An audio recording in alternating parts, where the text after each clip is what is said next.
মহিলা ক্রীড়া প্রতিযোগিতার মান উন্নয়নের লক্ষ্যে উত্তর দিনাজপুর জেলা মহিলা ক্রীড়া সংস্থার উদ্যোগে জেলা মহিলা ক্রীড়া প্রতিযোগিতা অনুষ্ঠিত হল রায়গঞ্জের কর্ণজোড়া স্কুল ময়দানে।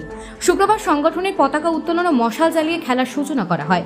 উপস্থিত ছিলেন রায়গঞ্জের বিধায়ক কৃষ্ণ কল্যাণী, জেলা ক্রীড়া সংস্থার কার্যকারী সভাপতি অজয় কুমার রায়, রায়গঞ্জ পুরসভার ওয়ার্ড কোঅর্ডিনেটর তথা জেলা তৃণমূল মহিলা সভানেত্রী চৈতালি ঘোষ সাহা সহ অন্যান্য কর্মকর্তারা। এবছর 25তম বর্ষে পদার্পণ করেছে মহিলা ক্রীড়া প্রতিযোগিতা। এবছর 42টি ইভেন্টে জেলার 300টিরও বেশি মেয়েরা অংশগ্রহণ করেছে।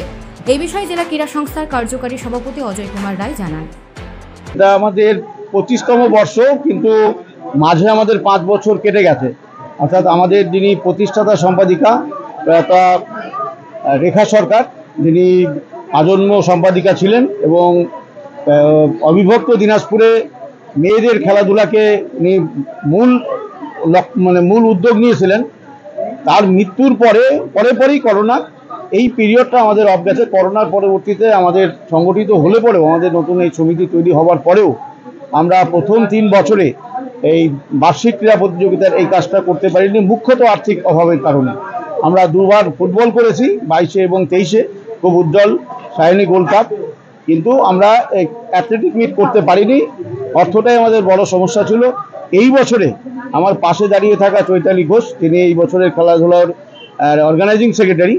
তিনি একসময় রায়গঞ্জের ভালো অ্যাথলেট, তারই মুখ্য উদ্যোগ যে একটা খেলাধুলা হোক, এবং তখন তার প্রস্তাব আমরা গ্রহণ করি এবং যৌথভাবে আমরা এই উদ্যোগ নিয়েছি।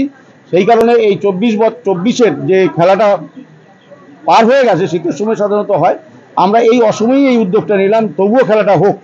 এবং সেই কারণেই আজকের এই খেলার স্লটটা এইভাবে ভাগ করা আছে যে 8টা থেকে 11টা, 11টা থেকে 3টে অবধি বাচ্চাদের রেস্ট এবং তাদের লাঞ্চ, আবার 3টে থেকে 5টা, এইভাবে ভাগ করা হয়েছে যাতে এই তাপের মধ্যেও আমরা মেয়েদের খেলাটাকে করে ফেলতে পারি। উত্তর দিনাজপুর থেকে অনুপ জয়সওয়ালের প্রতিবেদন, নিউজ টুডে।